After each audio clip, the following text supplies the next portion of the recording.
प्रिय विद्यार्थियों, सबको सुप्रभात।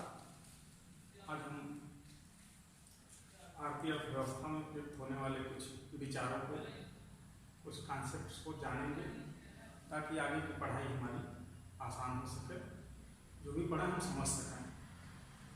आपको पहले ही बताया जा चुका है कि योजना के लक्ष्य हैं वो समृद्धि, समानता, आत्मनिर्भरता और आधुनिकीकरण। कोई भी कार्य भारतीय अर्थव्यवस्था में, कोई भी नीति, कोई भी परियोजना इन लक्ष्यों को ध्यान में रखकर मूल्यांकित की जाती है और मूल्यांकित की गई है। पहले कृषि क्षेत्र में एक कृषि सब्सिडी या सहायकी के बारे में सुना जाता है, इसको आप जान लें। सहायकी यानी एक तरह से सहायता, जिसके अंग्रेजी है सब्सिडी। आप सब्सिडी बहुत सुनते होंगे।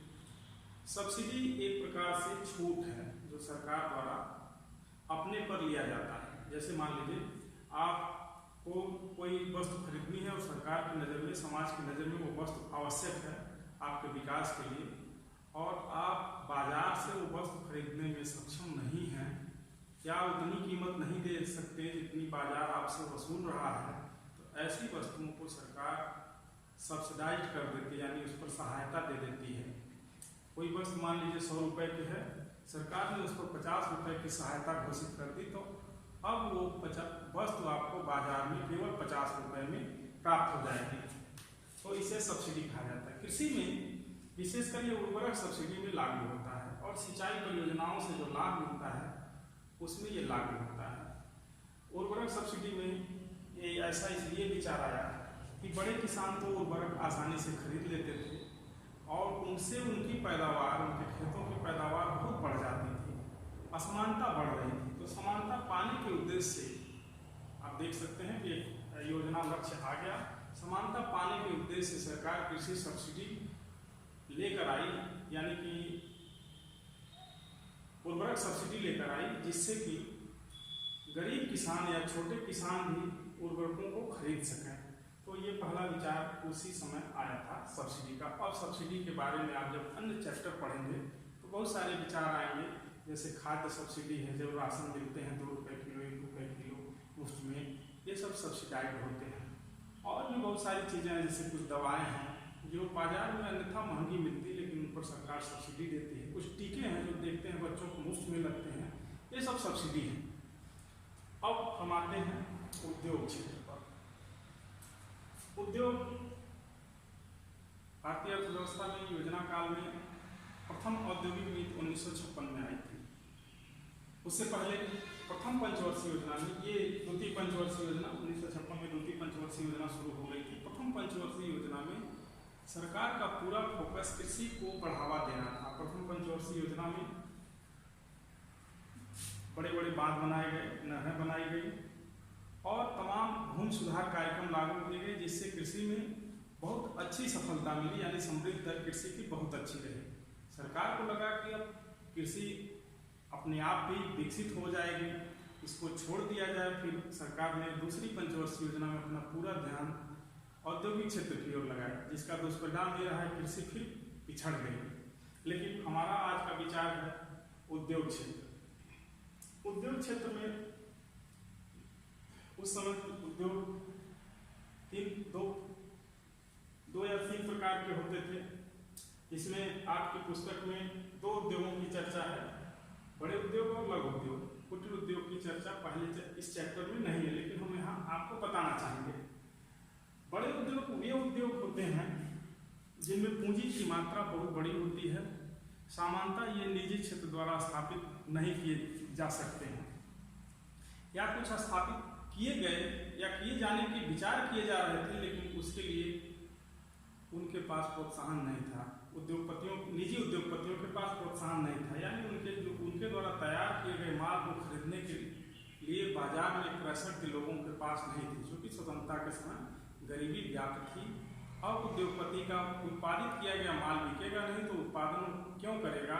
उनके पास पूंजी रहते हुए भी वो बड़े उद्योग नहीं स्थापित किए। तो औद्योगिकरण का पूरा जिम्मा सरकार को अपने कंधों पर लेना पड़ा। प्रथम औद्योगिक नीति 1956 इसी के बारे में विचार करती है। इसमें आधारभूत और भारी उद्योगों की स्थापना सरकार द्वारा की गई। जैसे लोहा इस्पात उद्योग हुआ, फिर बिजली उद्योग हुआ, बांध बनाना हुआ, इन सब की स्थापना सरकार द्वारा की गई।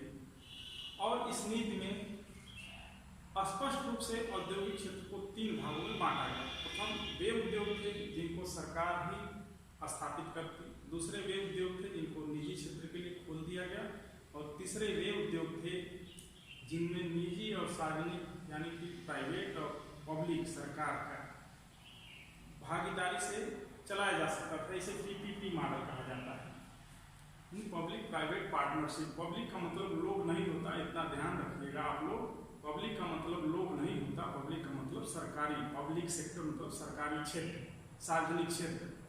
तो सार्वजनिक निजी भागीदारी का मतलब ये होगा कि ऐसे उद्योग जिसमें सार्वजनिक और निजी भागीदारी द्वारा चलाया जाता है। बहुत सारे उद्योग आप देखेंगे, जैसे सड़कें हैं बन रही हैं, सरकार भी उस पर नियंत्रण रखती है और निजी क्षेत्र से बनाता है।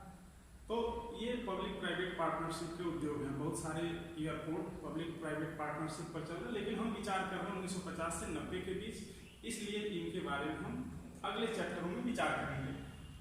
तो ऐसे उद्योग, निजी क्षेत्र के उद्योगों के लिए भी सरकार द्वारा लाइसेंस जारी किया जाता था। सरकार उन्हीं उद्योगों को लाइसेंस जारी करती थी जिनका उत्पादन आवश्यक होता था या आवश्यकता जिनकी होती थी। जिनकी आवश्यकता नहीं होती थी उन उद्योगों को लाइसेंस जारी नहीं किया जा सकता था। तीसरे श्रेणी के उद्योगों की शुरुआत भी सरकारी क्षेत्र द्वारा ही किया जा सकता था, उससे बाद में निजी क्षेत्र जुड़ते थे। इस तरह से उस समय लाइसेंसिंग नीति बहुत ही मजबूत थी और ऐसी वस्तुओं का उत्पादन करने की अनुमति नहीं दी जाती थी जिनकी अर्थव्यवस्था में आवश्यकता न हो। इसके साथ ही समानता पाने के उद्देश्य से उद्योगपतियों को उन क्षेत्रों के लिए लाइसेंस जल्दी जारी कर दिया जाता था जो क्षेत्र पिछड़े होते थे, जिन क्षेत्रों में उद्योगों की परम आवश्यकता होती थी। इससे क्षेत्रीय समानता पाने में सहायता मिली।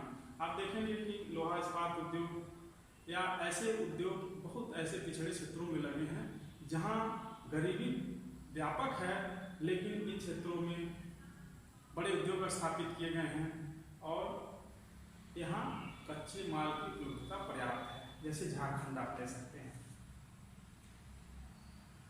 ये देखने में आया या आप पाएंगे, देखने में आया कि जो बड़े उद्योग हैं वो पूंजी प्रधान उद्योग हैं, मशीनों से उत्पादन उसमें ज्यादा होता है। ऐसे में भारत की बड़ी जनसंख्या को खपाने के लिए ऐसे उद्योगों की जरूरत थी जो बड़ी मात्रा में लोगों को रोजगार दें। पूंजी की आवश्यकता उसमें कम से कम पड़े और रोजगार उसमें ज्यादा से ज्यादा सृजित हो। इन्हीं उद्योगों, इन्हीं विचार को, समानता के इसी उद्देश्य को प्राप्त करने के लिए लघु और कुटीर उद्योग की कल्पना की गई और इसकी नीति औद्योगिक नीति से 1 साल पहले करवे समिति की संस्तुतियों पर 1955 में आ गई थी। तो लघु उद्योग उस समय वे होते थे इसमें 5 लाख रुपए तक का निवेश होता था, यानी कि जो बड़ी कम पूंजी लेकर लग जाते थे उन्हें लघु उद्योग कहा जाता था। लेकिन आज उस सीमा 5 करोड़ हो गई है, क्योंकि इस समय बदल गया और वो सीमा बढ़कर 5 करोड़ हो गई है। हो सकता है अपडेट होने में अपडेट हो तो कुछ और बड़ी हो। तो लघु उद्योग वे उद्योग होते हैं जो सामान्यतः हाथ की सहायता से उत्पादन गतिविधियों को संचालित करते हैं या मशीनों की कम से कम जरूरत पड़ती है। ऐसे उद्योगों को लघु उद्योग कहा जाता है। इसमें पूंजी श्रम अनुपात कम होता है, यानी पूंजी कम होती है और श्रम ज्यादा होता है, या श्रम पूंजी अनुपात अधिक होता है, श्रम ज्यादा लगा होता है। दूसरी तरफ कुटीर उद्योग कुटी यानी अपने घर या झोपड़ी में लगाए जाने वाले उद्योग से कुटीर उद्योग का मतलब। इतना इस पर इतनी विचार करने से ये समझ में आता है। अब कुटी या झोपड़ी तो सबके पास होगी नहीं, यदि उद्योग चला रहे हैं तो अपने घर में लगाए जाने वाला उद्योग कुटीर उद्योग कहलाता है। इसमें काम मुख्यतः हाथ से होता है और स्थानीय कच्चे माल का प्रयोग किया जाता है। इसमें शिल्प के सामान आते हैं, जैसे पत्तल बनाना, टोकरी बनाना या बांस के बहुत सारे खिलौने बनाना, मिट्टी के खिलौने बनाना, ये सब कुटीर उद्योग की श्रेणी में आते हैं। ये श्रम प्रधान उद्योग होते हैं। इसमें पूंजी नाम मात्र की लगी होती है, चाकू, हंसिया, हथौड़ा यही पूंजी होती है, नहीं तो बाकी पूरा का पूरा काम श्रमिकों की सहायता से हाथ से किया जाता है। तो ये कुटीर उद्योग होते हैं। इसमें पूंजी सामान्यतः बहुत कम लगती है, इसलिए थोड़े पैसे में ही शुरू किया जा सकता है। इसके बाजार भी स्थानीय होते हैं, यानी जो बनता है वो स्थानीय बाजारों में बिक जाता है। तो इसका लाभ ये होता है कि लोगों को आसानी से और कम पूंजी में तुरंत काम शुरू करने का मौका मिल जाता है और समानता, यानी उनके पास जब पैसा आने लगता है तो भी समानता आने लगती है उसमें। इसका विकास ऐसे हो सकता है कि आप कुटीर उद्योग स्थापित किए, बिल्कुल बिना पैसे का ये हो गया, या 10-20 हज़ार की पूंजी लगी, आप इसको स्थापित किए, आपका उत्पादन बढ़ा, स्थानीय बाजार में आपकी पकड़ बढ़ी, तो आप इसे लघु उद्योग में परिवर्तित कर सकते हैं। और बड़ा होता है तो आप मशीनों से उत्पादन करने लगेंगे और आप बड़े उद्योग में आप परिवर्तन कर सकते हैं। तो ये औद्योगिक क्षेत्र रहा। और आप भी जानेंगे कि 1950 से 90 तक सार्वजनिक क्षेत्र का बोलबाला रहा। इस काल को इंस्पेक्टर राज कहा जाता है, यानी हर चीज में लाइसेंस लेना अनिवार्य होता था। लाइसेंस इतनी आसानी से मिलते नहीं थे, इसलिए इस नीति को परिवर्तन किया गया। बाद में इस नीति को 1991 से परिवर्तित कर दिया गया, जिसमें कोटा परमिट राज या लाइसेंस नीति या इंस्पेक्टर राज को धीरे धीरे कम करके उदारीकरण की तरफ बढ़ा गया। उदारीकृत हुई अर्थव्यवस्था और अब पहले की तुलना में उद्योग लगाना, उत्पादन प्रक्रिया संचालित करना आसान हो गया है। सार्वजनिक क्षेत्र निरंतर अपनी सहभागिता घटा रहा है और निजी क्षेत्र की सहभागिता निरंतर बढ़ रही है। इस वीडियो में उद्योग हुआ। अगला वीडियो इस चैप्टर का एक और वीडियो आपको मिलेगा जो व्यापार नीति पर होगा। बहुत बहुत धन्यवाद।